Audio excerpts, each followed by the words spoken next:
On Friday afternoon, newly appointed White House Press Secretary Sarah Huckabee Sanders walked to the lectern in the West Wing's briefing room and calmly began to talk about Made in America Week. It was a little disconcerting for some observers. If you'd looked at Twitter that day, you might have feared the Capitol was engulfed in flames. Sean Spicer, the infamous press secretary who'd served in that post since Donald Trump's inauguration, had just resigned in protest after the president appointed banker Anthony Scaramucci White House communications director. That news came roughly a week after first son Donald Trump Jr. posted an email chain confirming that he and two other top Trump campaign aides met with a Russian lawyer last year in hopes of getting damaging information about Democratic candidate Hillary Clinton.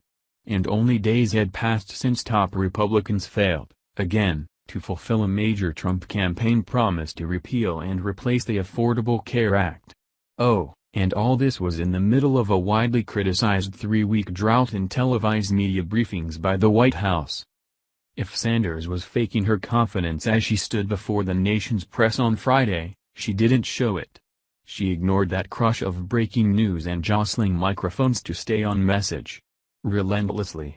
She was ready for this, after all. As the daughter of former Arkansas Governor Mike Huckabee, she's been defending bombastic conservatives her entire life. In that sense, her new role is not a surprise to Princely Smith, who went to college with Sanders and interned for Huckabee. This is no shade to anybody, she is probably one of the most competent people in that administration right now, Smith tells Newsweek. What you all see at the podium, that's Sarah. She has not moved. She is unbothered.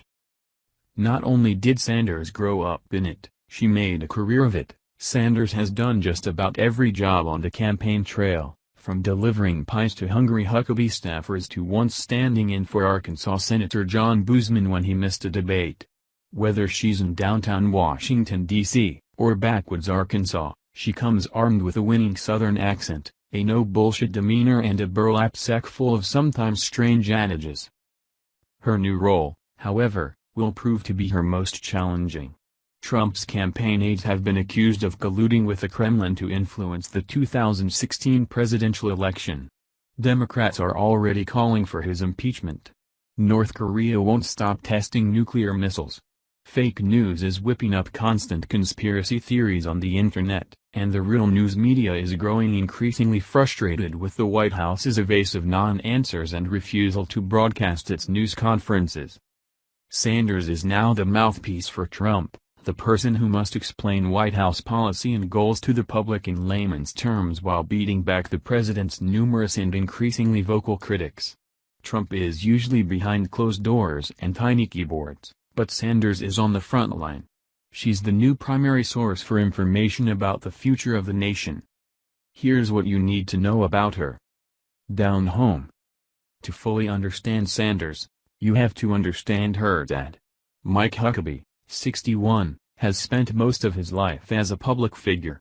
In the 80s, he was a Baptist pastor. By the early 90s, he'd become president of a Christian TV network. He became governor of Arkansas in 1996 and left office in 2007 with a 55% approval rating.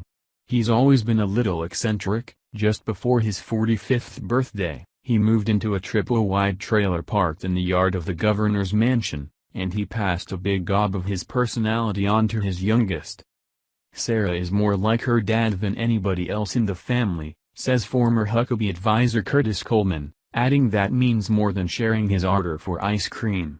She has a sanguine personality, a ready smile, and is one of those people who starts out liking you. You kind of have to prove to Sarah she can't like you, because she'll start out liking you. Coleman knew Mike Huckabee before he was either a lawmaker or parent, when the duo was working together at a Christian ministry based in Texas. Once Huckabee became a dad, Coleman says Huckabee would arrive late to the airport for their ministry trips because he didn't want to leave his wife, Janet, and their 3 kids. He'd call and write to the children constantly while traveling, and when he became involved in politics he was thrilled Sanders and her brothers were old enough to get involved in his campaigns. Sanders told The Hill in 2010 that she got her first campaign experience at age 9. "I was stuffing envelopes," I was knocking on doors, I was putting up yard signs. I'm absolutely my dad's biggest fan, and anything he wanted to do, I wanted to be a part of," she said. Politicians' kids can pose problems for candidates and their senior aides, with their sometimes fraught relationships and their spoiled attitudes and their scandals. Think of the underage Bush twins getting caught drinking, but Sanders never did, as former Huckabee staffer Lance Lemons says.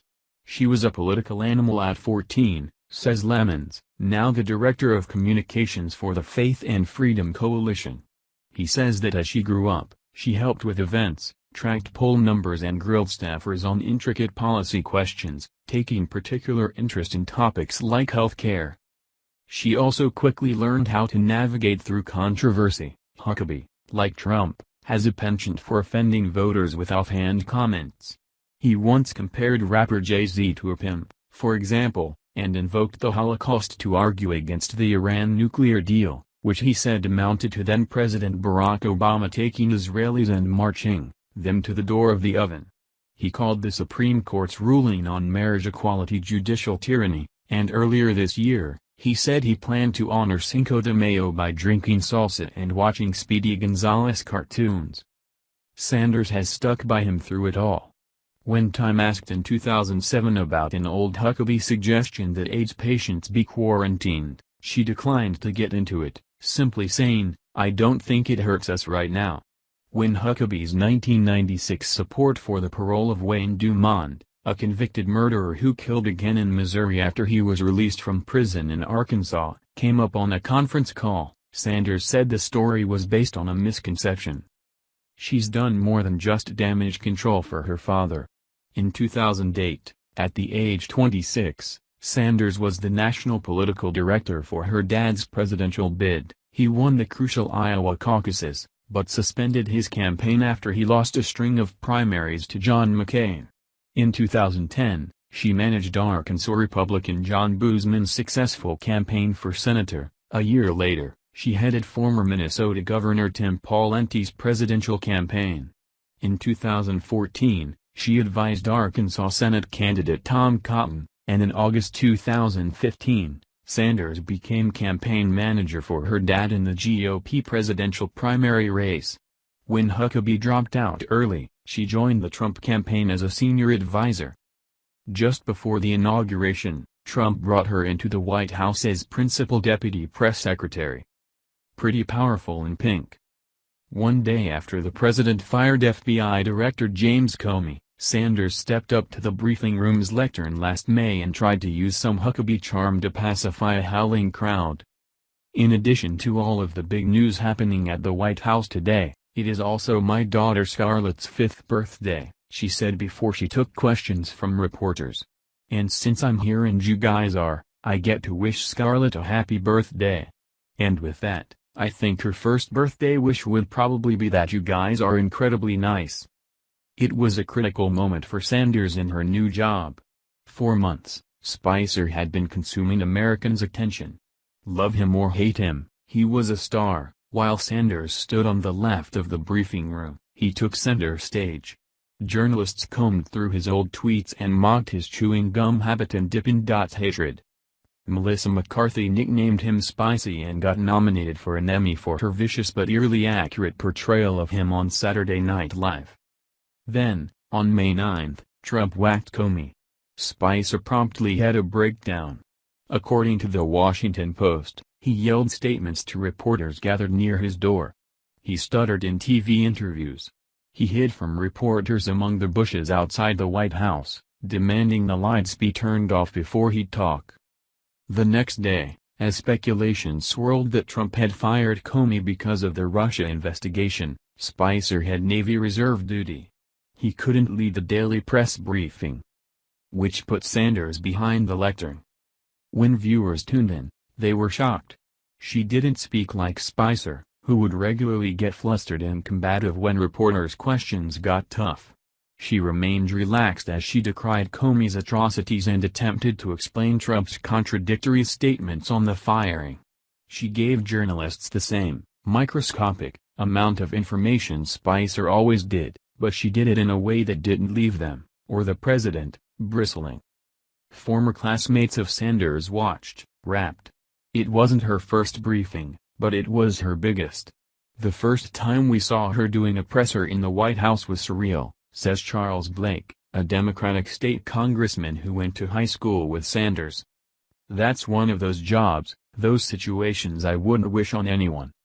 Sanders' first few news conferences were well received by members of the media. She took to the podium in a hot pink dress with a bedazzled collar and fielded questions like a champ, the Independent Journal Review wrote after her debut in May. Sanders is better at briefing than Spicer, CNBC reporter John Harwood tweeted after the Comey briefing. Sanders obfuscates same as Spicer, the New York Times' Maggie Haberman added.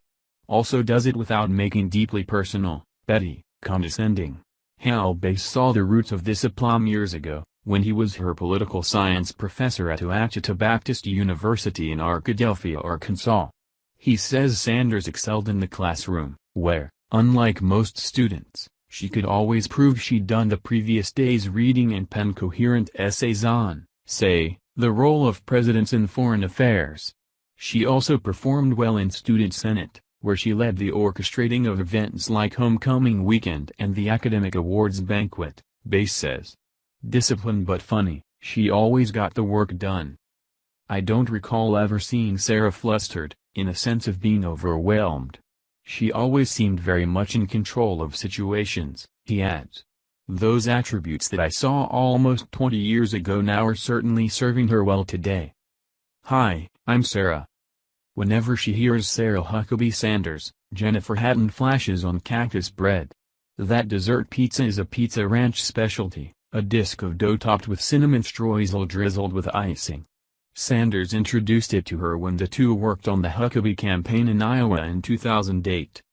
Hatton, now a vice president with the American Bankers Association, says she remembers being immediately impressed by Sanders when they met on Hatton's first day in Des Moines. It was like we had always known each other, she says. I met her that afternoon and probably 2 hours later she gave me the keys to her SUV so I could pick up somebody at the airport. I don't know that I could do that, but, she was just like, here, take my car. Because the staff was so small, Hatton and Sanders got close quickly. They ate too much cactus bread, of course, and sent frequent orders out to the local grocery store. Once, after the campaign manager chided the staff for not having the next day's schedule done, Sanders and the rest of the crew pulled an all-nighter in a Marriott conference room, huddled around laptops and dragging reluctant aides out of bed. Sarah didn't have to stay up all night with us, Hatton says. You know, she's the daughter of the candidate. She could have punched out for a few hours, slept, showered, but she stayed with us the whole time. Matt Reisetter, who also worked on the Huckabee Iowa team, remembers sitting around a table at P.F. Chang's with her and other staffers, laughing and picking at Chinese food. Princely Smith, who attended college with Sanders, says the press secretary would introduce herself to new people as just Sarah, leaving off her last name. Clark Tucker, who went to high school with Sanders, describes her as the kind of person he wants his kids to be. Another humanizing factor, Sanders' social media. In her old posts, she writes about loving fantasy football, New Kids on the Block and Mad Men. She once had a Cocker Spaniel named Winston, isn't great at video games and orders the macaroni and cheese at Panera. She went to Israel in 2011 with her dad and actor Jon Voight, doesn't believe brisket counts as barbecue and thinks that being at Walmart feels like being at home. Nowadays, Sanders' profiles are filled with retweets of the president and photos of her 3 young kids. Occasionally, those worlds collide. In June, her son Huck grabbed Sanders' phone and tweeted a string of stoplight emojis from her official White House account. Make briefings great again. After she finished running through her announcements at Friday's first post-Spicer resignation briefing, Sanders did eventually address his absence. She read a statement from Trump saying he was grateful for Spicer's work and wishing him continued success. When she reached the last line, she smiled, just look at his great television ratings. Then she let Scaramucci take over. Wearing a red dress and her signature pearl necklace, She stood in the corner of the room and leaned against the wall with her hands behind her back. Whatever love the press corps initially had for Sanders after the Comey firing has dissipated. The White House has all but stopped holding daily briefings, and when it does hold one, it's often no video and no audio, leading members of both the media and the public to condemn the lack of transparency. Like the president, Sanders now sometimes snaps at reporters or rants about the media at large.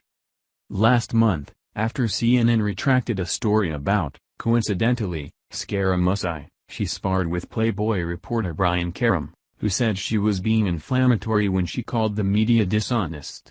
I think that we have gone to a place where if the media can't be trusted to report the news, then that's a dangerous place for America, she argued. And I think if that is the place that certain outlets are going, particularly for the purpose of spiking ratings, and if that's coming directly from the top, I think that's even more scary and certainly more disgraceful. There are sure to be plenty more disagreements like that, which means Sanders is now doing one of the toughest jobs in American politics. Not only is there a war between the media and the government, but the Russia collusion scandal gets bigger and messier with every iPhone alert.